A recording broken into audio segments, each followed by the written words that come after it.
Our company has consulted for and helped hundreds of people in the home healthcare and healthcare staffing space. And one thing that surprises me is how little attention is paid to maintaining personnel records. In this video, I'll review common mistakes and what you can do to not lose it all because you didn't stay on top of your employee files. On this channel, we help healthcare entrepreneurs start, grow, and sell their companies. Welcome to Passive Workforce. I think the first thing that we need to discuss is what are the common records you should be keeping and why. Yeah, so I consulted for a healthcare staffing firm once, and they were so excited that they got their first contract and just had their first placement, but they weren't sure how they were going to go about processing payroll. So in talking to them about processing payroll, I asked them, did they have the W-4 form of that employee? And the person was like, well, what's that? And I was like, it's the tax document that declares what your deductions are and how many withholdings you should have, etc. She was like, no, I didn't have that. And I was like, so what do you have in this person's file? And she was like, well, I don't have a file. She actually applied to my position online, and then I sent her to the facility. I was like, so you never met this person? She was like, no. I was like, so they never formally fill out a application and provide you with a physical or any documents to really prove who they are? And she was like, no, I just sent her to the skilled nursing facility and that's it. And I was like, and the facility didn't ask you for a profile for this person? And they're like, no, they just asked me for her resume and her name. And that was it. I was like, oh my God, this is a disaster. So the thing that you need to know is what is typically the bundle of documents that should be included in your personnel records. So let's first start out with the documentation that proves they are who they are. You see, the Department of Labor is most concerned with the people who are working in your organization being legal to work in the United States. So you need to fill out what's called an I-9 form. And that I-9 form lists all the documentation that proves that this person is eligible to work in the United States. There's column A, which if they have any of those documents, that one document satisfies the entire request. And then there's the option to have a combination of two documents from column B and column C. Now, you can mix and match however you need to, but ultimately every employee that you hire must clear the I-9 kind of eligibility test. Now, what's going to be needed is evidence of that document. So you're going to need a copy of their passport, a copy of their driver's license, a copy of their birth certificate or social security card or whatever it is that needs to be in their file. Beyond that, most states require that there was a formal job application that was submitted. So you need to have proof that this person applied for a job, and that job application cannot be discriminatory. So it shouldn't have any information on there about their age. You shouldn't have any information on there about their ethnicity. These are things that can be used to discriminate against employees. So you need to have a standard job application that is Department of Labor compliant. Beyond that, you're going to need kind of proof that this person is educated in the profession that they claimed, right? So if they're a nurse, you're going to need proof that they are a nurse by having their nursing license. You're going to need to verify that nursing license is still active and not voided because they haven't renewed or they lost it for some reason. You're going to have to also prove usually their educational background, so proof of graduation or diploma, transcript at times. Sometimes when you're working for hospitals, you'll see that they'll ask for these additional proofs.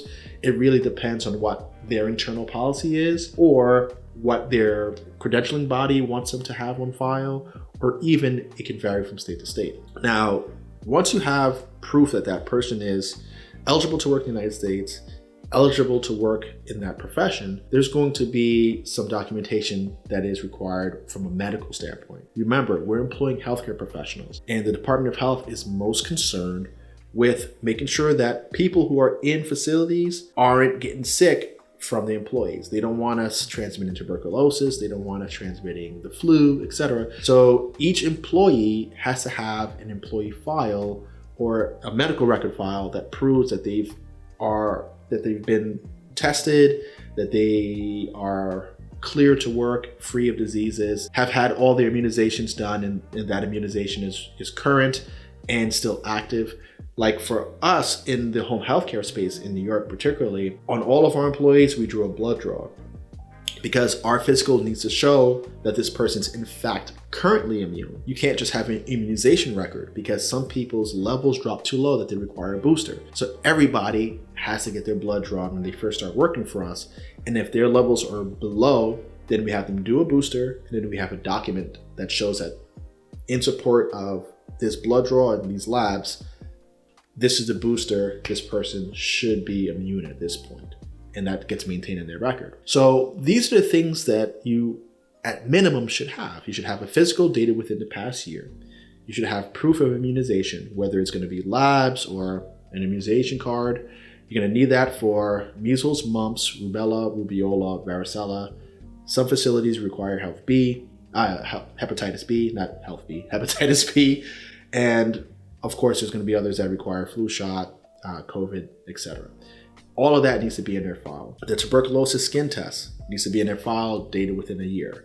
If they are positive on their PPD or their blood draw, their quantiferon blood draw, they're going to need a chest x-ray on file, usually within the past 5 years, that shows negative for active tuberculosis, and then an annual TB questionnaire.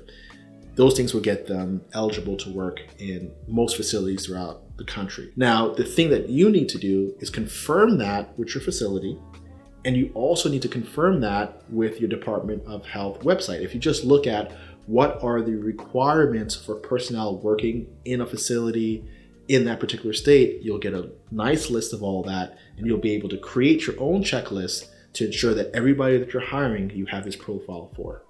Our company provides consulting services from start to exit and can help you at any stage of the process. If you're finding this information helpful, the best thing that you can do is subscribe to our channel and share our videos with the people that work with you. If you need help with your company, visit our website, passiveworkforce.com, and send us a message using our contact form.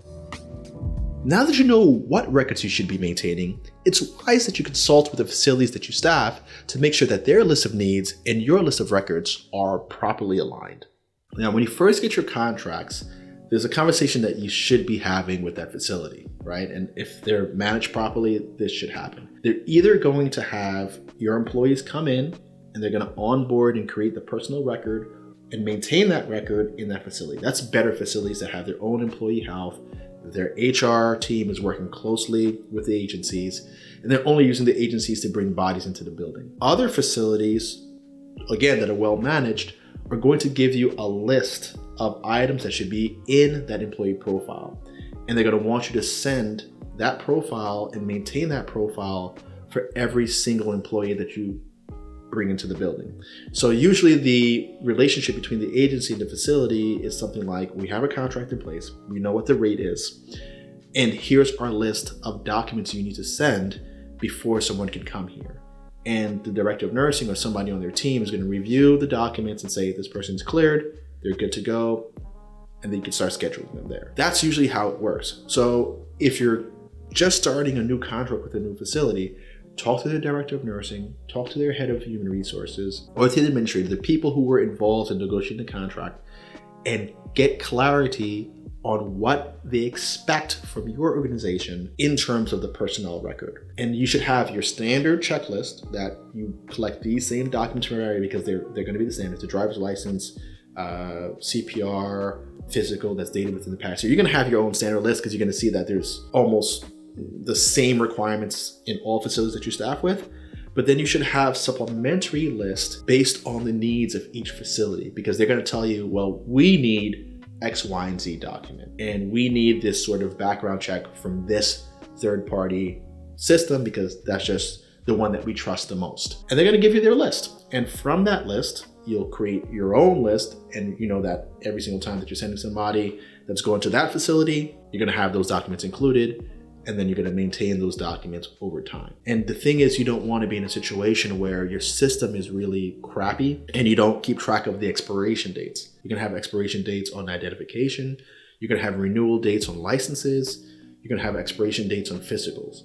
You need something that's going to allow you to track that. But the most important thing about this particular step here is that you need to have direct communication with that facility. And if you find yourself contracting with a facility that hasn't used agencies before and they don't really have a list and they're kind of operating wildly, you might want to have a talk with them and say, hey, you know, when you have your own employees working in the facility, human resource is going to collect these documents. And I've worked with other facilities where we're providing them these documents as well. but I haven't had that conversation with you. You have to kind of advise them that when they're working with agencies, we need to be on top of the records, because if JACO comes in or the state comes in and our staff is on the floor, that staff is fair game to be audited. And that auditor may say, I want Carl's agency staff, the 3 people that I've seen on the floor that are from the agency, I want to see their record.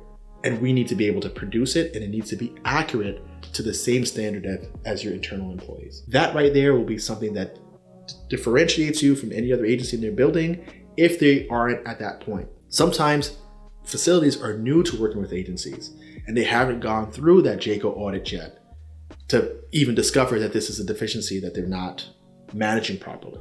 So if you get ahead of it, it shows that you're a little more professional, it shows that you're a little more savvy, and that you're properly aligned with that facility.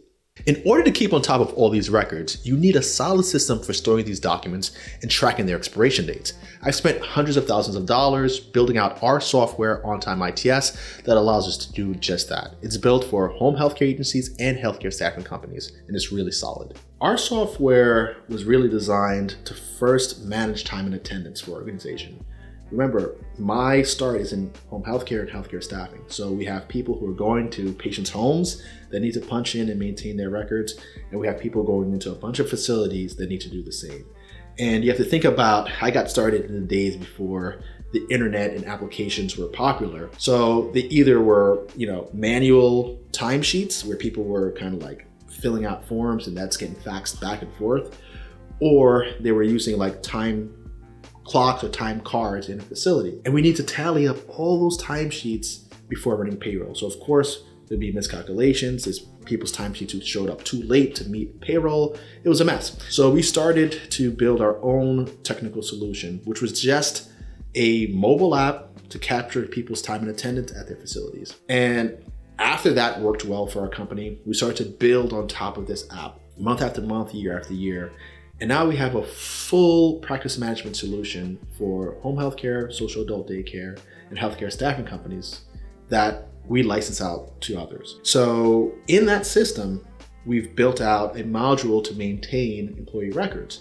So when we're onboarding a new employee, all their documents get uploaded to the system. That way we're not kind of shuffling around with files and all that nonsense. Their paperwork gets uploaded to the system. The system can generate a job application for them, generate the documents that are needed.